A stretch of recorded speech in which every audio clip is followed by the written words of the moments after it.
કપડા એક નો મને ગમી ગયા, મારે જીવન ભગત ભાઈ લેવા જવું પડશે. કપડાના સામાન પૈસા એને આપ્યા છે મારા વાલા. એ તો હે ભાઈ, એક થઈને કેવાનું હોય નીચે બેહી જાવ મારા વાલા. આ બેઠા છે, સારું ન લાગે. બસ ચલો બેઠા જ છીએ, આપણે સમાધિ તરફ જવું છે. આ તમને ઓલા લાલભાઈ કહે છે ને, કોઈ તમે સમજતા નહીં ભલા માણસો, કેવા ખબર નહીં. આમ દીધા તોય તમને ખબર નહીં. આ છેલ્લું વાયક છે, પછી તમે તાર ઊભા થઈ જજો. ખરેખર બાર બીજના ધણીને માનતા હોય, મારા ને તમારા ધર્મની માલપા જો એક પીર થઈને પીર પૂજાતો હોય, નીચે બેસી જજો. નકર કોઈને હમ નથી દેવા, પણ ખરેખર ભગવાનને માનતા હોય તો હેઠે બેસી જાઓ મારા બાપ. પછી આપણે આખ્યાન ચાલુ કરીએ. હેઠે બેસી જાઓ પછી આખ્યાન ચાલુ કરવું છે, ત્યાં સુધી કરવું નથી. અને પછી વાયક આપણે ચડાવવું છે. ભગવાનને માનતા હોય ને મારા બાપ, આમ જો બે હાથ જોડીને બધું લાગીએ છીએ તમને. ના ના ઉતારવા દે. આપણા ધર્મને માનતા હોય તો નીચે બેસી મારા મોકલે તો ડિલેટ મારી દેજો.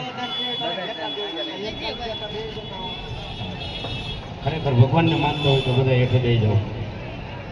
આમાં ઓલા જેવું થાય જયેશભાઈ, કે સમજણ વિના જેને જીવવું જીવવું વર્ષ હજાર, અને સમજી જીવું જો ઘડીક એક તો સમજે બેડો પાર. સમજણ હોય ને, સમજણ ત્યાં કેવું ન પડે આપણે. આ બધું સમજું ફરક છે આપણો. અને એમાંય આપણું બોટાદ શહેર ભલામાણા, હે ભલામાણા ખાલી રામદેવ પીરનું મહારાજનું નામ પડે ને હેઠા ન બેસે તો આપણું બોટાદ શહેર ન કહેવાય. આ આપણી સમજણ છે બધાની, એટલા માટે હેઠે બેસી જાઓ મારા બાપ. હા, અને કેદી 12મા વાયકની માલપા હનુમાનજી મહારાજ દ્વારિકાની માલપા. વિચાર કરી લેજો, આ બાજુ એક દ્વારિકાનો નાથ બેઠો છે અને આ બાજુ એક અખિલ બ્રહ્માંડનો માલિક બેઠો છે. બે રૂપ જેથી ભેગા થયા હશે અને તેથી હરગુજીની પરીક્ષા થતી હશે, પણ તેથી એમાં શું કીધું હશે ત્યારે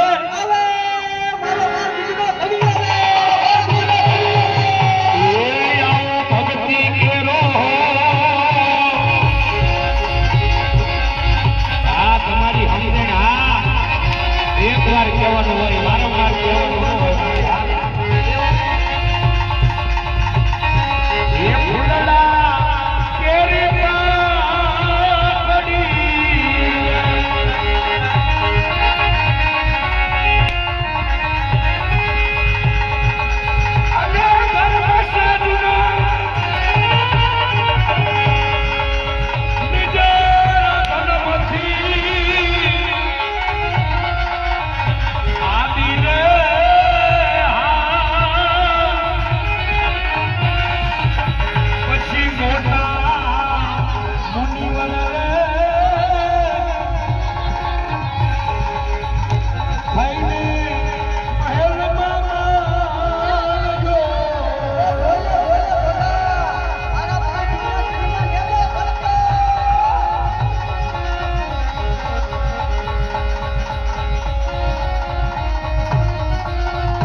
Armalda.